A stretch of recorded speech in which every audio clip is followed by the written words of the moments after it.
estudantes, como vocês estão?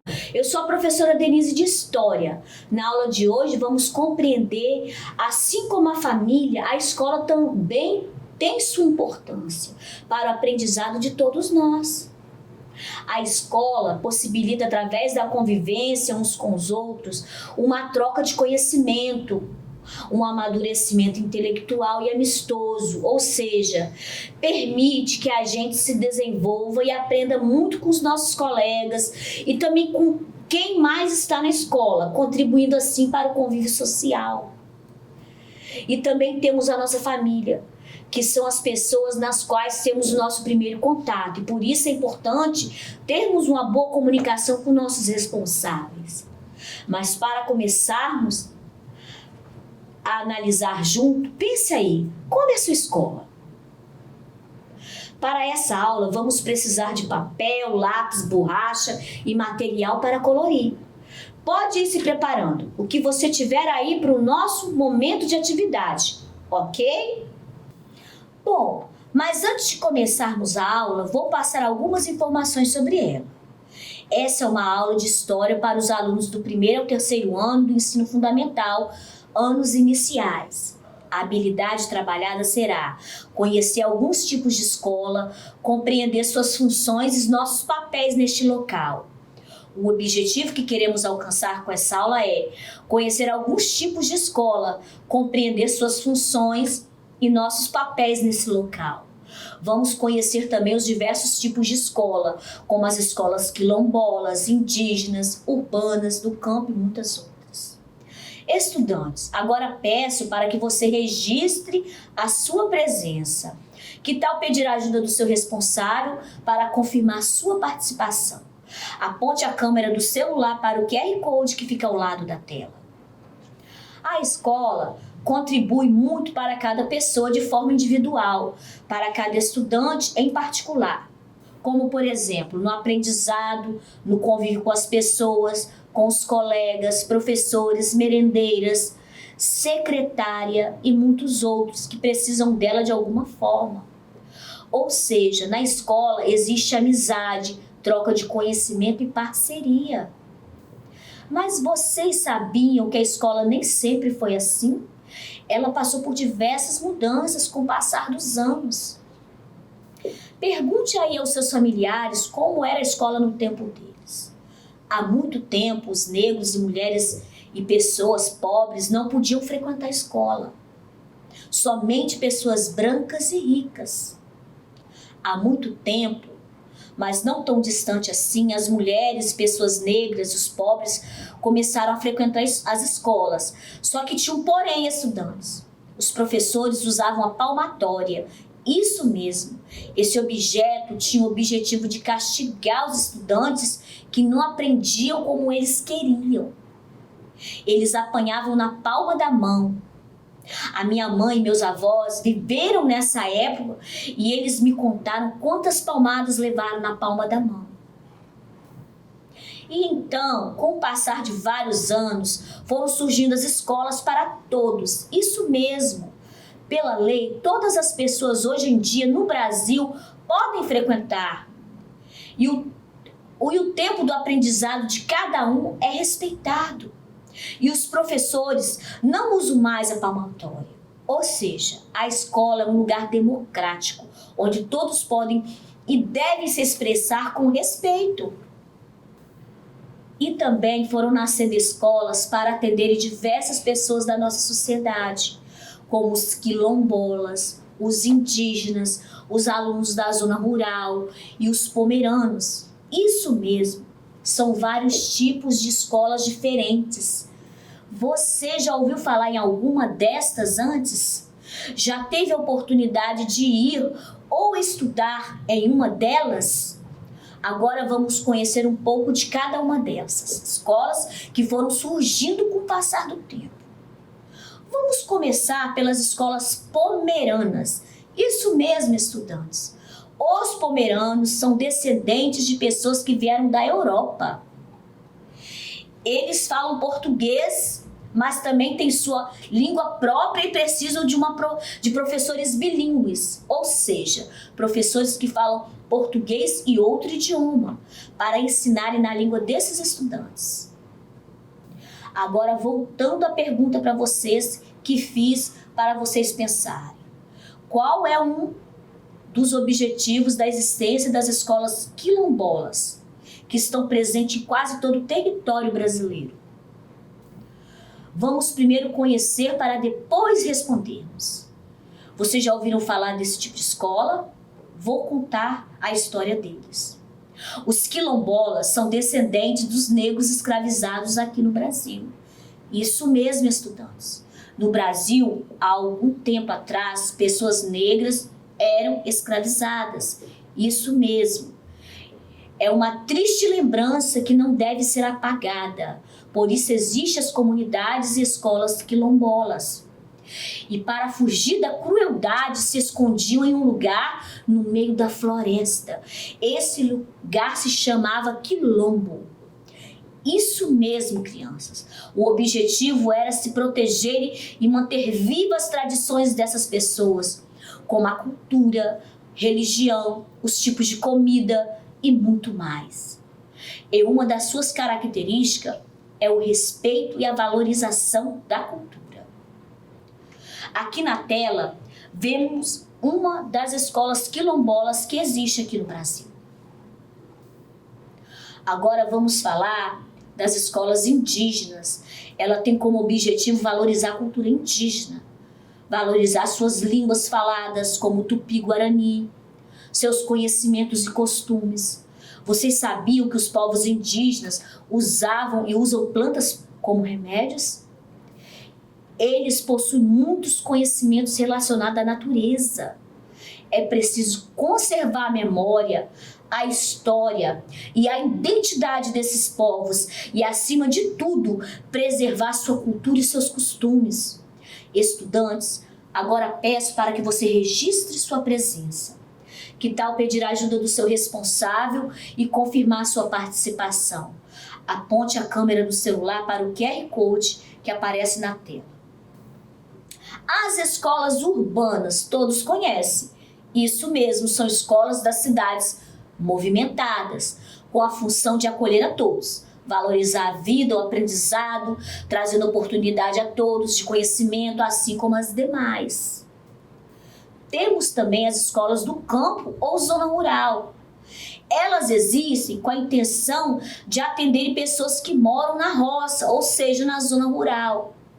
O objetivo é fazer com que o trabalhador do campo possa ir à escola sem se preocupar tanto com a distância, pois a escola vai estar localizada próximo de sua casa. Além de trabalhar questões de interesse e que fazem parte dos costumes do campo, da sua realidade. Agora é a hora da nossa atividade. Vamos tentar ler a frase "Eu gosto de ir à escola"? Vamos ler todos juntos. Eu gosto de ir à escola. Desenhe do seu jeitinho a sua escola. Pegue os materiais que combinamos no início da aula e capriche. Vou dar um tempinho para isso, ok?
Está fazendo?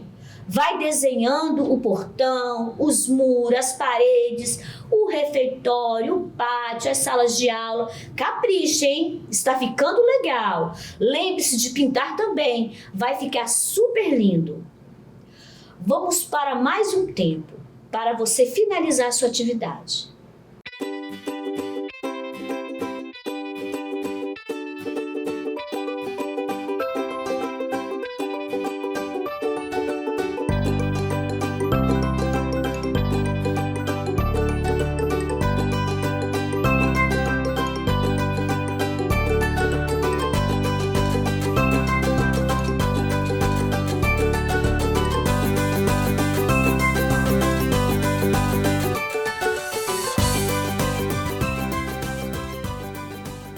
E aí, conseguiu terminar o desenho? Se você não conseguiu ainda, não tem problema. Você pode continuar logo após a nossa aula acabar. O que você acha? Como vimos, as escolas são muito importantes. É fundamental que todas as crianças sejam matriculadas e frequentem as aulas todos os dias. E lembre-se que não pode faltar aula, por qualquer motivo. Se ficarem doentes, tem que apresentar um atestado para abonar as faltas também, hein? É importante a gente lembrar. Agora é a hora da nossa história. A Escola do Marcelo, de Ruth Rocha, adaptada por mim, professora Denise. Então vamos para a nossa história, a Escola do Marcelo. A minha escola quer dizer, a escola não é minha, mas a escola é onde eu estudo. Fica perto da minha casa. Eu, o Cata, o Beto e a Aninha vamos junto para a escola. A Aninha ainda está no pré. Eu e o Cata estamos no 3º ano. Nossa professora chama Márcia. Na escola a gente vai aprender, mas principalmente a gente vai para aprender a pensar. Outro dia, nós fomos ao parque para brincar de gato e rato. Foi muito divertido. Aí a professora leu para nós a história do rato na cidade e o rato do campo. Como é legal escutar história. Aí depois, nós tivemos aula de ciência. Fomos observar o rato de verdade. Não é nem um rato de brincadeira e nem um rato da história que a nossa professora contou, que são imaginários, quer dizer, que existe na nossa imaginação. O rato de verdade existe mesmo e é bem bonitinho. É um ratinho branco que está numa gaiola. Cada um de nós observa o ratinho e toma nota no caderno. Alguns de nós que já sabem escrever e quem não sabe desenha um ratinho. Desenha a comidinha dele, a hora que ele vai dormir, tudinho. Todo mundo participa.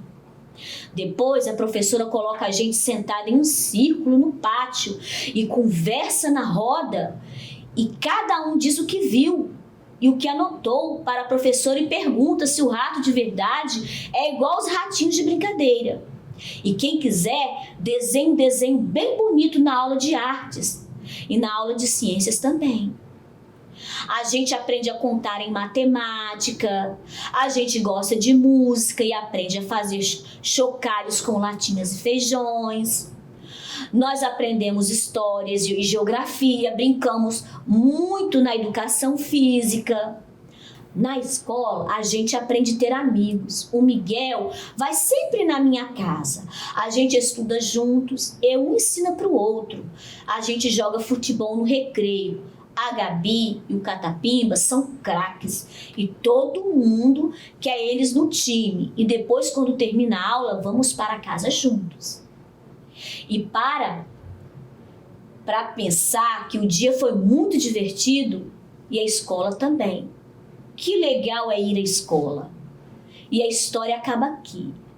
E aí, estudantes, gostaram da história da escola do Marcelo? E agora, estudantes, vamos lembrar o que aprendemos hoje? Nós aprendemos sobre alguns tipos de escola que temos no Brasil e os seus objetivos, que devemos ser responsáveis com todos e irmos à escola todos os dias, e que no caso Dos dias que não der para ir, devemos apresentar atestado ou justificar. Quantas coisas legais aprendemos, não é mesmo? Antes de irmos, não se esqueça de assinar sua presença. Para isso, é só apontar a câmera do celular para o QR Code que aparece na tela. Antes de finalizarmos, vou deixar um desafio para vocês. Desenhe a sua parte preferida da escola em que estuda. Depois, com a ajuda de um adulto, escreva como se chama essa parte. Você pode enviar para nós uma foto do seu desenho, ou mesmo um vídeo explicando sobre ele, ou até mesmo levar para os seus professores verem na escola. O nosso número é esse que está na tela: 27-996-610143. Vamos ficar aguardando, ok? Estudantes, a nossa aula termina aqui. E não se esqueçam de compartilhar tudo que vocês aprenderam com seus colegas. É importante. E lembre-se, mesmo distante, estamos juntos. Tchau!